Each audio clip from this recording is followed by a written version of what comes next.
वालेकुम बच्चों उम्मीद है आप सब खैरियत से होंगे। बच्चों आज के जो लेक्चर का हमारा टॉपिक है that is interference of light waves and the second topic जो हमने आज कवर करना है that is Young's double slit experiment. बच्चों सबसे पहले बात करते हैं कि इंटरफेरेंस क्या होती है। जब हम साउंड वाले चैप्टर स्टडी कर रहे थे दैट वाज चैप्टर 8, तो उसमें हमने स्टडी किया था कि जब वेव्स आपस में डिफरेंट फ्रीक्वेंसीज के साथ एक डायरेक्शन में मूव करती हैं तो वो बीट प्रोड्यूस करती हैं। अगर दो वेव्स आपस में सेम फ्रीक्वेंसी की हों लेकिन अपोजिट डायरेक्शन में मूव करें तो वो स्टेशनरी वेव्स प्रोड्यूस करती हैं। बच्चों इसी तरह से अगर दो वेव्स उनकी फ्रीक्वेंसी भी सेम हो और वो एक ही डायरेक्शन में ट्रैवल कर रही हों तो उसको उसके जो फिनोमिना अकर होता है बच्चों उसको कहा जाता है इंटरफेरेंस। फॉर एग्जाम्पल अब ये एक रेड वाली भी वेव है और ये ब्लू वाली भी वेव है और ये दोनों की फ्रीक्वेंसी एज इट इज एक जैसी है, बिल्कुल सेम है और ये एक ही डायरेक्शन में मूव कर रही है, तो एज अ रिजल्ट आपको जो फिनोमिना नजर आ रहा है दैट इज इंटरफेरेंस। तो इंटरफेरेंस की डेफिनेशन हमारे पास यही है, when two waves of same frequencies move in the same direction. अब इंटरफेरेंस के बच्चों आगे से आती हैं दो टाइप्स। पहली टाइप होती है कंस्ट्रक्टिव इंटरफेरेंस और दूसरी टाइप होती है डिस्ट्रक्टिव इंटरफेरेंस। कंस्ट्रक्टिव और डिस्ट्रक्टिव इंटरफेरेंस से थोड़ा बहुत आप लोग फेमिलियर होंगे, लेकिन चले हम दोबारा इस चीज को डिस्कस कर लेते हैं कि कंस्ट्रक्टिव इंटरफेरेंस क्या है बच्चों। जैसे ये यहाँ पे वेव 1 और वेव 2 आपस में आप बच्चों देखो तो ये क्रस्ट है और ये ब्लू वेव का भी क्रस्ट है, ये रेड वेव का क्रस्ट है, ये ब्लू वेव का क्रस्ट है। कंस्ट्रक्टिव इंटरफेरेंस तब होता है बच्चों जब दोनों वेव्स के क्रस्ट और ट्रफ्स आपस में मिले, तो एज अ रिजल्ट आपके पास क्या होता है, जो रिजल्टेंट वेव्स होती है उसका एम्पलीट्यूड इंक्रीज कर जाता है। जैसे यहाँ पे देखो बच्चों वेव 1 और वेव 2 जब आपस में ऐड ऑन हुई हैं तो इन दोनों के क्रस्ट मिल के ये जो एम्पलीट्यूड की वैल्यू आई है, ये जो पर्पल वेव बनी है इसकी जो एम्पलीट्यूड की वैल्यू है that is slightly bigger than these two waves individually. तो इसका मतलब कि जब भी आपके पास कंस्ट्रक्टिव इंटरफेरेंस होगा बच्चों उस केस में आपके जो एम्पलीट्यूड की वैल्यू है रिजल्टेंट वेव का एम्पलीट्यूड वो इंक्रीज कर जाएगा। तो वेव्स अब फिनोमिना है। अब लाइट की हमने बात की तो वो भी in the form of waves travel करती है, साउंड भी in the form of waves travel करती है। तो अगर constructive interference in the form of sound waves के अंदर अगर कंस्ट्रक्टिव इंटरफेरेंस होगा बच्चों तो एज अ रिजल्ट आपकी क्या होगी कि उस साउंड की लाउडनेस इंक्रीज कर जाएगी। और अगर ये फिनोमिना लाइट वेव्स में होगा तो एज अ रिजल्ट आपकी लाइट की ब्राइटनेस इंक्रीज कर जाएगी। अगर हम देखें डिस्ट्रक्टिव इंटरफेरेंस की बात करें बच्चों तो डिस्ट्रक्टिव इंटरफेरेंस में ये होता है कि एक वेव का क्रस्ट और दूसरी वेव का ट्रफ ये आपस में मिल जाए, या एक वेव का ट्रफ और दूसरी वेव का क्रस्ट जैसे यहाँ पे मैं आपको शो कर रही हूँ ये दोनों आपस में मिल जाए, तो एज अ रिजल्ट जो इसका रिजल्टेंट एम्पलीट्यूड होता है बच्चों उसकी वैल्यू क्या होती है, मिनिमम हो जाती है, या आपका रिजल्टेंट वेव का जो एम्पलीट्यूड क्या होता है कैंसल आउट हो जाता है, खत्म हो जाता है। तो अगर साउंड वेव्स में हमारे पास डिस्ट्रक्टिव इंटरफेरेंस आएगा बच्चों तो उस केस में हमारे पास क्या होगी, लाउडनेस डिक्रीज हो जाएगी। और हमारे पास अगर लाइट वेव के केस में आएगा तो उस केस में क्या होगा कि हमारी लाइट की ब्राइटनेस डिक्रीज कर जाएगी। तो ये तो है इंटरफेरेंस की दो टाइप्स, कंस्ट्रक्टिव इंटरफेरेंस कब होता है और डिस्ट्रक्टिव इंटरफेरेंस कब होता है। और अभी आगे हम स्टडी करते हैं कि कंस्ट्रक्टिव इंटरफेरेंस के लिए हमारे पास कौन सी दो कंडीशंस होनी चाहिए। उनको समझने के लिए बच्चों में पहले आपको थोड़ा सा वेव का इंट्रोडक्शन दे दूं और फेसेस की बात आपको बता दूं कि इसको अगर आप कंसीडर करो कि ये आपके पास कंप्लीट वेव है जो 0 से स्टार्ट हो रही है और 2 पाई तक जाके एंड हो रही है, तो इस कंप्लीट वेव का जो बच्चे फेस है ना दैट इज इक्वल टू 2 पाई। ये देखो 0 से लेके ये यहाँ तक आई तो आपके पास कितना है, पाई है, यानी 180 डिग्री है। अब ये दोबारा 180 से ये 270 आई और करते करते ये दोबारा 360 पे चले गए, यानी 2 पाई पे चले गए। पाई कितना होता है बच्चों, 180 होता है, तो 360 कितना होगा, 2 इंटू पाई होगा, यानी दो पाइज मिलके एक 360 बनाएंगे। तो इट मीन्स कि आपकी एक कंप्लीट जो वेव है उसका फेस कितना होता है, दैट इज इक्वल टू 2 पाई। अब अगर हम बात करें कि कंस्ट्रक्टिव इंटरफेरेंस की कंडीशंस क्या हैं और डिस्ट्रक्टिव इंटरफेरेंस की कंडीशंस क्या हैं, तो कंस्ट्रक्टिव के लिए बच्चों देखो कि हम कंसीडर क्या कर रहे हैं कि हमारे पास कोई भी दो वेव्स हैं, एक वेव ये है एक वेव ये है, ये दोनों एक ही जैसे सोर्स पॉइंट से एक ही टाइम पे इमिट हो रही हैं। एक ही टाइम पे जब ये वेव्स निकल रही हैं तो इसका मतलब कि ये दोनों वेव्स आपस में एक ही फेस में से क्या मुराद है कि यहाँ पे क्रस्ट और क्रस्ट दोनों वेव्स का सेम है, एक का क्रस्ट है तो दूसरे का भी क्रस्ट है, एक का क्रस्ट है दूसरे का भी क्रस्ट है। सिमिलरली अगर एक वेव का ट्रफ है तो दूसरी वेव का भी ट्रफ है। पहली वेव का ट्रफ है तो दूसरी वेव का भी ट्रफ है, यानी आपस में जो क्रस्ट है वो मिल रहे हैं और ट्रफ आपस में मिल रहे हैं। इसका मतलब कि आपस में इस वेव का पाथ डिफरेंस कितना है, दैट इज 0, और फेस डिफरेंस भी कितना है, 0, यानी कोई फेस अकर नहीं हो रहा इन दोनों वेव्स के केस में। तो एज अ रिजल्ट जब ये दोनों वेव्स मिलेंगी तो हमने क्या देखा था कि कंस्ट्रक्टिव इंटरफेस होगा। कंडक्टिव इंटरफेरेंस के रिजल्ट में हमारे पास क्या होगा, रिजल्टेंट वेव का एम्पलीट्यूड इंक्रीज कर जाएगा। अब अगर हम ये देखें बच्चों कि ये तो दोनों वेव्स थी ना जो एक ही टाइम पे इमिट हो रही थी और एक ही टाइम पे उन्होंने इमिट करना स्टार्ट किया।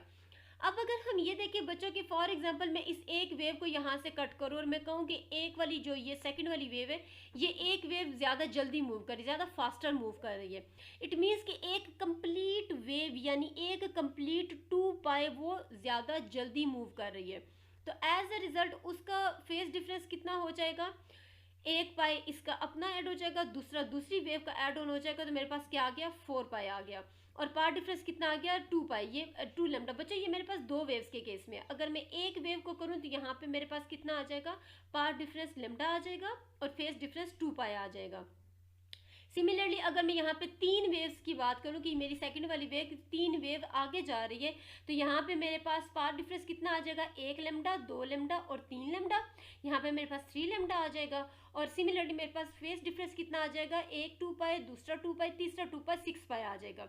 इसी तरह 4 अगर वेव्स मेरी आगे मूव कर जाए, 5 मूव कर जाए, 6 मूव कर जाए, जितनी मर्जी नंबर ऑफ वेव्स मेरी दूसरी की निस्बत से जल्दी मूव कर जाए, उनके अंदर इतना चेंजिंग आएगा फेस का। तो हमारे पास हम जनरलाइज स्टेटमेंट क्या लिख सकते हैं कि हमारे पास पाथ डिफरेंस किसके इक्वल आएगा बच्चे, 1 लेमडा के, 2 लेमडा के, 3 लेमडा के, 4 lambda up to so on. जितने लेमडाज मूव करते जाएंगे उतने लेमडा का आपका पाथ डिफरेंस चेंज होता जाएगा।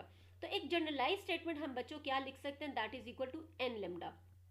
और इसी तरह से हम फेस डिफरेंस देख रहे हैं कि फेस डिफरेंस में कितनी चेंजिंग आ रही है, हर एक वेव के मूव करने से फेस डिफरेंस में कितनी चेंजिंग आ रही है, 2 पाई चेंजिंग आ रही है। ठीक है बच्चों, इधर भी 2 पाई, इधर भी 2 पाई, इधर इन सब के साथ 2 पाई है, यानी इन सब का फेस इतना चेंज कर रहा है। तो जनरलाइज स्टेटमेंट हमारे पास फेस डिफरेंस के केस में क्या आ जाएगी, 2 इंटू एन पाई, यानी जितना नंबर ऑफ n होगा उतना ही आपका फेस करस्पॉन्डिंगली आपका इंक्रीज करता जाएगा। और यहाँ से बच्चों आपको ये चीज़ भी एक नज़र आ रही होगी कि इन सारी चीज़ों के लिए आपके पास इन सारी लेमडास की वैल्यू के लिए आपके पास फिनोमेना अकर हो रहा है, that is of constructive interference. किसी भी जगह पे ऐसे नहीं हो रहा कि आपका डिस्ट्रक्टिव आ रहा हो। क्यों इस वजह से क्योंकि आपकी एक कंप्लीट वेव मूव कर रही है, तो इस वजह से आपके पास कंस्ट्रक्टिव इंटरफेस आ रहा है। डिस्ट्रक्टिव कब आएगा, जब एक कंप्लीट वेव आपकी मूव नहीं करेगी, जब एक आधी वेव मूव करेगी। अब वो कैसे करेगी बच्चों, अब कंसीडर करो कि एक वेव तो आपकी यहाँ से मूव करी, दूसरी वेव ने यहाँ से स्टार्ट लिया। अब यहाँ पे डिफरेंस कहाँ पे आ रहा है, देखो ये इस वाली वेव का ये ट्रफ है और ये इस वाली वेव का क्रस्ट है। इट मीन्स कि ट्रफ और क्रस्ट आपस में कितने डिस्टेंस पे प्रेजेंट होते हैं बच्चों, ये क्रस्ट है, ये इसका ट्रफ है, आपस में कितने डिफरेंस पे प्रेजेंट है, π/2 पे प्रेजेंट है। फॉर एग्जांपल बच्चों ये देखो, ये आपकी हाफ वेव कितने पे आ रही थी, 1 पाई के डिफरेंस पे आ रही थी, लेकिन इसका क्रस्ट कितने पे आ रहा है, π/2 पे आ रही है, यानी इसके हाफ पे आ रहे। सिमिलरली यहाँ से यहाँ जब जाओगे तो आपके पास ट्रफ कितने पे आएगा, यहाँ पे आएगा, इन दोनों के हाफ पे आएगा।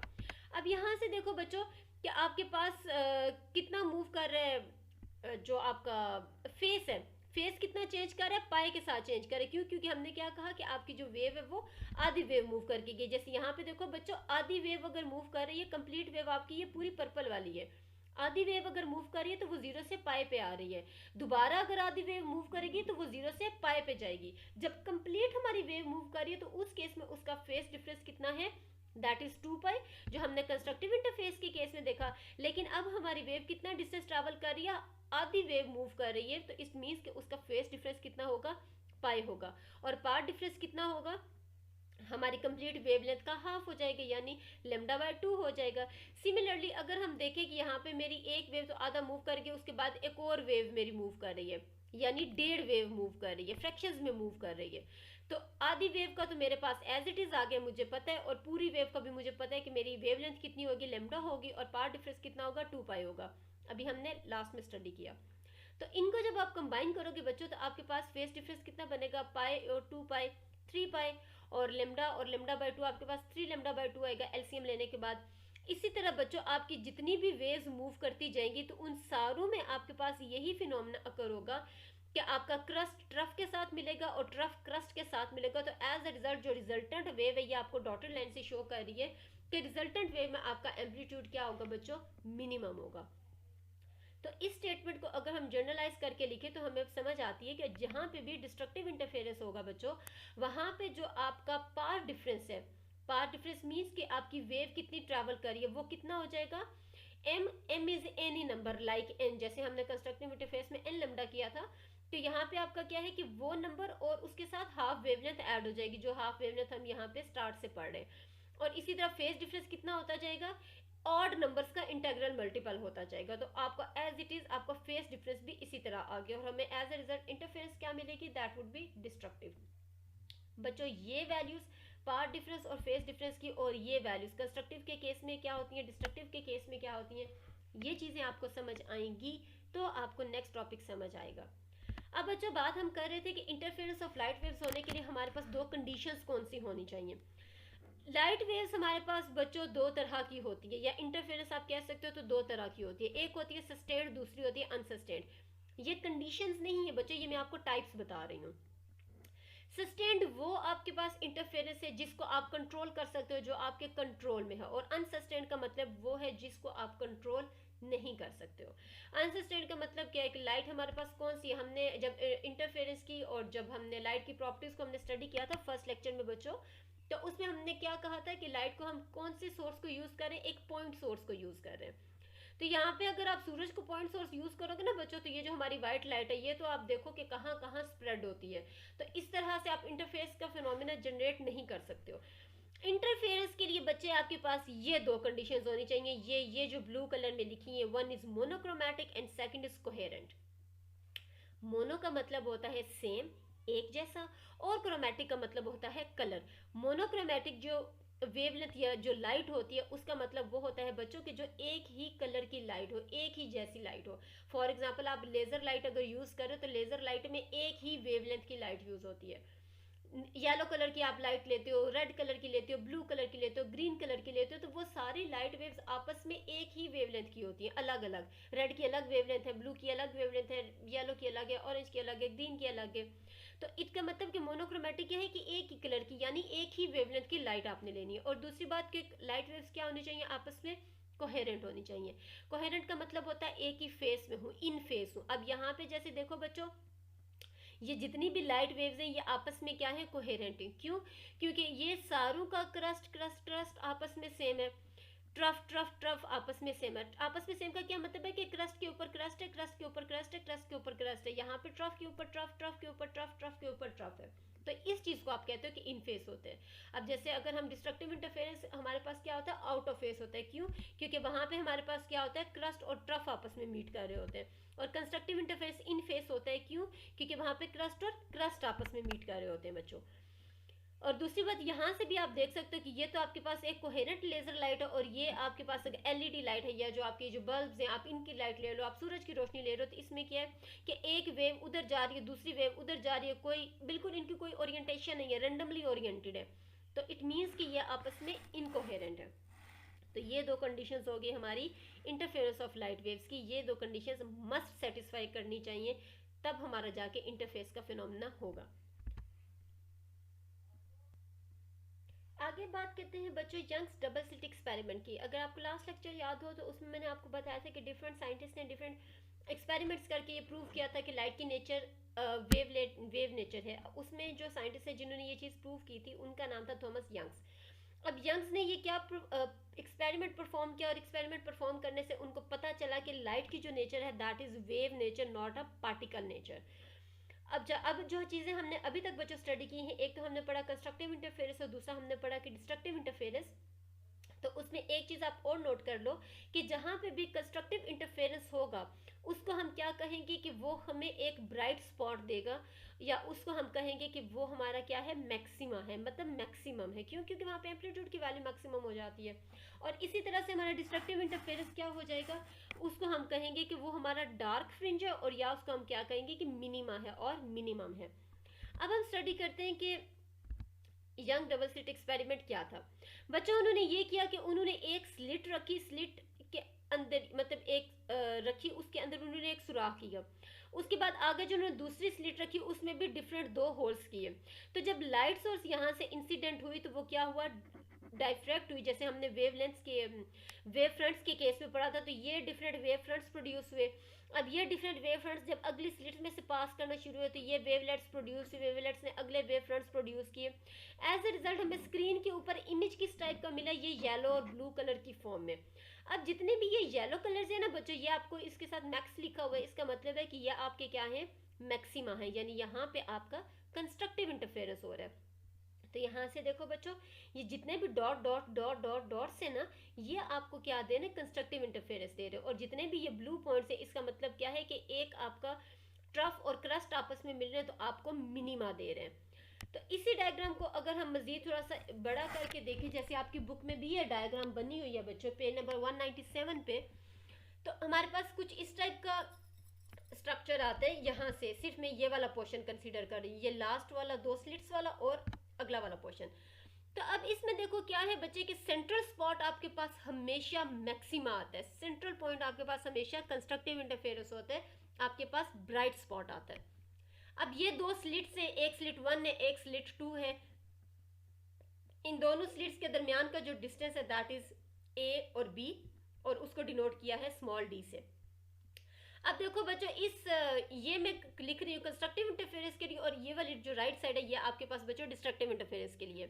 तो अब बच्चों कंस्ट्रक्टिव हो या डिस्ट्रक्टिव हो, दोनों के लिए क्या होगा कि लाइट की वेव यहाँ से इस पॉइंट पर गई होगी, और सिमिलरली दूसरी इस स्लिट से कहीं लाइट की वेव गई होगी, तो आपस में इन्होंने कंस्ट्रक्टिव इंटरफेरेंस किया, तो जाके कहीं ब्राइट स्पॉट बना। जैसे यहाँ पे बच्चों देखो, यहाँ से भी कोई लाइट की सोर्स जा रही है, यहाँ से भी कोई जा रही, कहीं ना कहीं तो आपस में ये मिल मिला रहे, तो कंस्ट्रक्टिव इंटरफेरेंस करके आपको ब्राइट स्पॉट दे रहे हैं। सिमिलरली डार्क स्पॉट के लिए अगर हम देखें, या मैक्सिमा मिनिमा के लिए अगर हम देखें, तो उसमें भी यही है कि एक लाइट की सोर्स यहाँ से गई, एक वेवलेंथ की लाइट इधर से गई, आपस में डिस्ट्रक्टिवली इंटरफेयर किया, और आपके पास डार्क स्पॉट बन गया।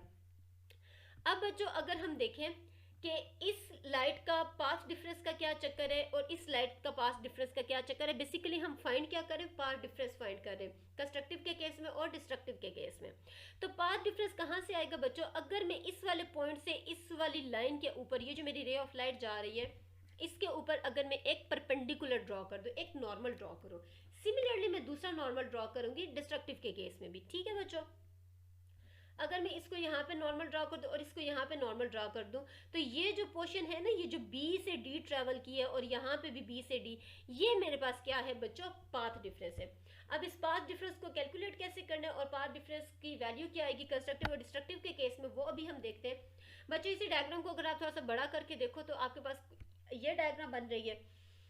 अब इसमें ये ट्राइंगल कंसीडर करो ABD, ये आपके पास ये जो ऑरेंज वाली है ये है ट्राइंगल की बेस, ये BD आपका है परपेंडिकुलर, और ये जो AB है आपका हाइपोटेन्यूज है। ठीक है बच्चे, अब यहाँ से अगर हमने फाइंड करना है साइन थीटा, क्योंकि फाइंड हम क्या करें, हम अपना ये फाइंड करें, ये परपेंडिकुलर फाइंड कर रहे हैं, तो इसको अगर हम फाइंड करें बच्चों, तो हमारे पास ट्राइंगल ABD में हमारे पास साइन थीटा की वैल्यू क्या आ जाती है, परपेंडिकुलर ओवर हाइपोटेन्यूज आती है। तो परपेंडिकुलर क्या है आपके पास, BD है, और हाइपोटेन्यूज क्या है आपके पास, ये स्मॉल d है। तो ये दोनों वैल्यूज आपने यहाँ पे पुट कर दी। अब फाइंड हम क्या करना चाह रहे थे, अपने परपेंडिकुलर की वैल्यू। तो परपेंडिकुलर की वैल्यू इक्वेशन को रीअरेंज करो, तो ये d इधर जाके मल्टीप्लाई हो जाएगा, तो मेरे पास BD किसके इक्वल आ जाएगा, D साइन थीटा के। तो इसका मतलब कि मेरा पाथ डिफरेंस कितना आ गया, D साइन थीटा। तो ये मेरा पाथ डिफरेंस दोनों के केस में, कंस्ट्रक्टिव के केस में भी और डिस्ट्रक्टिव के केस में भी। लेकिन कंस्ट्रक्टिव और डिस्ट्रक्टिव का हम अलग से मजीद एक्सप्लेनेशन में इसको देखेंगे और डेरिवेशन करके हम फाइंड करेंगे कि जैसे कंस्ट्रक्टिव और डिस्ट्रक्टिव इंटरफेरेंस के पाथ डिफरेंस की वैल्यूज डिफरेंट आती हैं, तो यहाँ पे भी हमारे पास वैल्यूज डिफरेंट आएंगी। अब उस चीज़ को मजीद कैलकुलेट करने के लिए बच्चों हमें पता है कि कंस्ट्रक्टिव के केस में हमारे पास पाथ डिफरेंस किसके इक्वल होता है, m लेमडा के, और डिस्ट्रक्टिव के केस में हमारा पाथ डिफरेंस किसके इक्वल होता है, m plus half into lambda. ये चीज़ें कहाँ से आई बच्चों, ये चीज़ें यहाँ से आई। कंस्ट्रक्टिव के केस में पाथ डिफरेंस आपका n लेमडा है, और डिस्ट्रक्टिव के केस में m प्लस 1/2 इंटू लेमडा। तो ये एज इट इज़ मैंने उठा के ये वैल्यूज इधर लिख दी। अब अगर बच्चों हम ये कैलकुलेट करना चाहे, पहला स्टेप तो हमारा सॉल्व हो गया। दूसरा स्टेप है कि अगर हमने इस सेंट्रल ब्राइट स्पॉट से किसी भी पूरे स्क्रीन के ऊपर किसी और ब्राइट स्पॉट का डिस्टेंस देखना हो, या हमने इस सेंट्रल स्पॉट से किसी डार्क स्पॉट का डिस्टेंस देखना हो, मैं दोनों साथ साथ आपको कैलकुलेट करके बताती हूँ। तो इसके लिए बच्चों देखो कि मेरी सेंट्रल स्पॉट से लेके जो पॉइंट पी है, यानी जो नेक्स्ट ब्राइट स्पॉट है जिसका मैं डिस्टेंस फाइंड करना चाह रही हूँ, उसको मैंने लिखा y के इक्वल, और सिमिलरली मैंने अपने डार्क स्पॉट के लिए उस डिस्टेंस को लिखा y के इक्वल। स्क्रीन से लेके मैंने इस स्लिट तक की लेंथ को ले लिया कैपिटल एल, और यहाँ पे भी मैंने ले लिया कैपिटल एल। तो अभी हमने फाइंड करना है distance of bright banned from central bright. इस सेंट्रल ब्राइट से इस ब्राइट का डिस्टेंस फाइंड करना है, और इस सेंट्रल ब्राइट से इस डार्क स्पॉट का डिस्टेंस फाइंड करना है। तो बच्चों पहले हम कंसिडर कर लेते हैं जर्नल एक फाइंड करते हैं कि हमारे पास डिस्टेंस आएगा कितना। अब ये ट्राइंगल कंसिडर करो बच्चों, that is O C P. अब ओ सी पी में हमने फाइंड क्या करना है, हमने ये फाइंड करना है कि हमारा ये वाला डिस्टेंस कितना है। ठीक है, तो अब हम कौन सी वैल्यू लेंगे, टेन थीटा लेंगे। टेन थीटा लेके हमारे पास क्या आया, परपेंडिकुलर डिवाइडेड बाय बेस। अब परपेंडिकुलर की वैल्यू क्या है, दैट इज y, और बेस क्या है हमारे पास l। तो ये वैल्यूज हमने एज इट इज लिख दी। बच्चों मैथ्स में ये चीज़ या तो आपने पढ़ी होगी, अगर नहीं पढ़ी तो आप अभी पढ़ लोगे कि अगर आपका जो थीटा है, जो एंगल है, वो बहुत बहुत स्मॉल है, बहुत ही छोटा सा एंगल है, तो उस केस में आपका जो टेन थीटा होता है that is equal to your sine theta. तो अब मैं टेन को साइन के इक्वल पुट करूं या साइन को टेन के इक्वल पुट करूं, तो मेरे पास दोनों केस में आंसर यहाँ पे इस केस यहाँ इसके अकॉर्डिंग क्या आ रहा है, that is y by L. तो अगर मैंने फिर कंस्ट्रक्टिव के लिए अपना फाइंड करना हो डिस्टेंस कि मेरा यहाँ से लेके सी से पी तक का डिस्टेंस कितना है बच्चों, तो मेरे पास क्या वैल्यू है, that is D sine theta is equal to M lambda. ये मेरे पास किसका था, पार्ट डिफरेंस की वैल्यू आई थी। अब साइन थीटा को हमने क्या कहा, थ्रू स्मॉल एंगल अप्रोक्सीमेशन हमारा साइन थीटा किसके इक्वल है बच्चे, टेन थीटा के इक्वल है। तो डी टेन थीटा मैंने लिख दिया यहाँ पे। अब टेन थीटा की मजीद वैल्यू हमने यहाँ पे फाइंड की थी, that was y by L. और अगर आप यहाँ पे टेन थीटा दोबारा नहीं भी लिखते हो बच्चों, तो आप as it is sine theta की वैल्यू को यहाँ पे पुट कर दो y बाय एल। फाइंड हमने कौन सी वैल्यू करनी है बच्चों, इस रिलेशन में से y की वैल्यू फाइंड करनी है। तो y की वैल्यू के लिए इक्वेशन को रीअरेंज करोगे तो हमारे पास जनरल क्या रिलेशन आएगा, y is equal to M lambda L divided by D. ये मेरे पास आया फॉर कंस्ट्रक्टिव इंटरफेरेंस। सिमिलरली जब हमने डिस्ट्रक्टिव इंटरफेरेंस के लिए करना होगा तो बाकी तो वैल्यूज मेरे पास एज इट इज है। मसला कहाँ पे आ रहा है, डिस्ट्रक्टिव इंटरफेरेंस के फेस में आ रहा है, तो मैं डिस्ट्रक्टिव इंटरफेरेंस का फेस लिख दूंगी, और मेरे पास एज अ रिजल्ट डिस्टेंस कितना आ जाएगा, y is equal to M plus half into lambda L divided by D. तो ये अगर इसको मैं जर्नल करके लिख दूँ, यहाँ पे कंपैरिजन में लिखूँ, तो कंस्ट्रक्टिव इंटरफेरेंस के लिए मेरे पास किसी भी ब्राइट स्पॉट का सेंटर से डिस्टेंस कितना होगा, M lambda L by D, और डार्क स्पॉट का डिस्टेंस कितना होगा, M plus half into lambda L divided by D. दो चीजें हमने फाइंड की। तीसरी चीज है बच्चों के इस सेंटर ब्राइट से किसी ब्राइट पॉइंट का डिस्टेंस फाइंड करना हो, किसी भी आपस में कोई भी दो ब्राइट पॉइंट्स ले लो, इस P का आप इससे डिस्टेंस ले लो, आप इससे डिस्टेंस ले लो, आप इससे ले लो, आप इससे ले लो, किसी भी दो ब्राइट पॉइंट्स में से आपस में आपने डिस्टेंस फाइंड करना है कि दो ब्राइट पॉइंट्स आपस में कितना डिस्टेंस पे एलोकेटेड है। तो उसके लिए आप कैसे लिखोगे, क्या होता है बच्चों, बड़ी टर्म में से हमेशा आप छोटी टर्म माइनस करोगे। जैसे फॉर एग्जांपल हम डिस्टेंस फाइंड कर रहे हैं इस पॉइंट का और इस पॉइंट का, तो अब देखो सेंटर से ये कौन से पॉइंट पे प्रेजेंट है, वाई एम पे, और ये क्या है, उससे एक पॉइंट आगे प्रेजेंट है, that is Y M plus one. तो हमेशा जब इस तरह की कोई वैल्यूज हो तो आप क्या करते हो, आप बड़ी में से छोटी वैल्यू को माइनस करते हो, मीन्स चेंज फाइंड करते हो कि डिस्टेंस में चेंज कितना आ रहा है। तो आपने वाई एम प्लस वन की वैल्यू लिखी और वाई एम की वैल्यू लिखी। अब वाई एम प्लस वन और वाई एम की वैल्यू कहाँ से आई थी बच्चों, ये आई थी आपके पास, वाई एम प्लस वन आपने एज इट इज लिख दिया, और y की वैल्यू क्या है आपके पास, lambda L by D. Similarly यहाँ पे आपके पास क्या है, लेमडा एल बाई डी। आप जब ब्रैकेट में इसको इसके साथ मल्टीप्लाई करोगे, वन को भी इसके साथ मल्टीप्लाई करोगे, ब्रैकेट को ओपन अप करोगे, तो ये दो टर्म्स आपके पास कैंसिल आउट हो जाएंगे। तो एंड पे आपके पास डिस्टेंस कितना बचेगा, किसी भी दो ब्राइट बैंड्स के दरमियान डिस्टेंस कितना बचेगा बच्चों, del y is equal to lambda L divided by D. Similarly अगर हमने दो डार्क स्पॉट्स के दरमियान में डिस्टेंस फाइंड करना हो तो उस केस में क्या होगा, आपके पास सेम वही चीज़ें, मसला क्या आएगा, आपने डार्क स्पॉट्स के लिए डार्क स्पॉट का डिस्टेंस लिखना है, वो किसके इक्वल होता है, M plus one plus half lambda by two. M plus one है ना बच्चों, इसकी वैल्यू क्या आई थी आपके पास वाई एम की M plus half lambda by L. M plus half lambda by L तो आपने लिख दिया, लेकिन आपके साथ एक और चीज़ क्या है, +1 भी है, तो आप यहाँ पे +1 भी ऐड ऑन कर दोगे। सिमिलरली यहाँ पे आपने वाई एम की वैल्यू डाली। डिस्ट्रक्टिव के केस में ब्रैकेट को ओपन अप करोगे तो आपके पास कैंसिल आउट हो जाएंगी ये टर्म भी और ये टर्म भी, तो एट द एंड आपके पास बचेगी क्या, delta Y is equal to lambda L divided by D. तो अब इन दोनों रिलेशन से आपको पता क्या चल रहा है कि कंस्ट्रक्टिव और डिस्ट्रक्टिव दोनों के केस में अगर आप दो ब्राइट स्पॉट्स का आपस का डिस्टेंस देख रहे हो या आप दो डार्क स्पॉट्स का आपस का डिस्टेंस देख रहे हो तो दोनों का आपस का डिस्टेंस क्या है, कांस्टेंट। तो अब अगर यंग्स की अगर हम दोबारा बात करें तो एज अ रिजल्ट हमें कंपैरिजन में उसके एक्सपेरिमेंट से एक प्रूफ क्या मिला कि हमारी जो लाइट है वो वेव नेचर है। क्यों? क्योंकि अगर हमारी लाइट सिर्फ पार्टिकल नेचर होती बच्चों तो वो सिर्फ हमारी स्लिट पे यहाँ पे आती। फॉर एग्जांपल अगर हम कहते हैं कि हमारी लाइट की पार्टिकल नेचर है तो हमारी ये इतनी इतनी इतनी लंबी लंबी वेव्स ना जनरेट होती बच्चों, डायरेक्ट हमारी लाइट आके यहाँ पे इस पॉइंट पे रुक जाती, इन दो स्लिट्स में तो वो पास ऑन ही ना करते। लेकिन ये जो हमारी लाइट यहाँ से आई, मजीद जाके डायफ्रैक्ट होके इन दो स्लिट्स में से गई और आगे स्क्रीन पे जाके इसने मैक्सिमम्स बनाए, इसने क्या शो किया कि हमारी जो लाइट की नेचर है that is wave nature, not a particle nature. और इसकी वजह से हमें जो हमारी यंग डबल स्लिट एक्सपेरिमेंट है बच्चों, इसकी वजह से हमें क्या प्रूव मिलता है कि जो हमारी लाइट है, हमारी लाइट की वेव नेचर है, पार्टिकल नेचर नहीं है। यंग ने इस चीज़ को प्रूव किया। बच्चों ये था आपका आज का लेक्चर। आपने इन टॉपिक्स को बहुत अच्छी तरह से समझना है बच्चों, maximum minima, constructive interference, destructive interference के केसेस को बहुत अच्छी तरह से समझना है, क्योंकि आगे पूरे चैप्टर में आपकी यही चीज़ें रिपीट होंगी। तो ये समझ नहीं आएंगी तो आगे अगले टॉपिक्स आपको समझ नहीं आएंगे। उसके बाद आपने एग्जाम्पल 9.1 और 9.2 सॉल्व करनी है और न्यूमेरिकल प्रॉब्लम्स 9.2 और 9.3 सॉल्व करने हैं। एक्सरसाइज के कुछ क्वेश्चंस भी इसी से रिलेटेड है जो मैंने आपको आज के लेक्चर में उनके आंसर्स दे दिए, लेकिन चलो हम उनको बाद में देख लेंगे। यहाँ तक बच्चों कोई मसला हुआ, कोई कन्फ्यूजन हुई तो आप लोग मुझसे पूछ सकते हैं। बहुत ईमानदारी से, दयानतदारी से अपना ये वाला टाइम यूटिलाइज करें। अपना टाइम आपने बिल्कुल भी वेस्ट नहीं करना बच्चों। अपना बहुत सा ख्याल रखिएगा। अल्लाह हाफिज़।